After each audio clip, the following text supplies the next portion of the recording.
Sa utos ng ikalimang lalaki, ba't nakalalakihang may balabalang umatake sa prinsipe?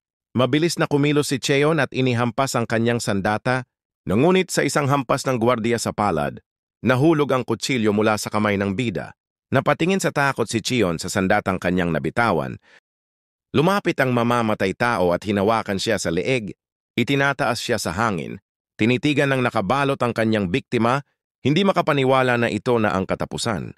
Ngunit biglang bumunot ng panibagong kutsilyo ang binata mula sa sinturon sa likod. Tinangka ng kasama ng mamamatay tao na babalaan ito, ngunit lalong na-distract. Habang hindi nakatingin ang kalaban, isinaksak ng prinsipe ang kutsilyo sa lalamunan nito. Nagulat ang mga kasamahan ng napatay. Bumagsak ang bida habang ang kalaban ay dugo ang nabubulunan. Hinimas ng prinsipe ang kanyang leeg, ngumiti at inaming nakakatuwa iyon.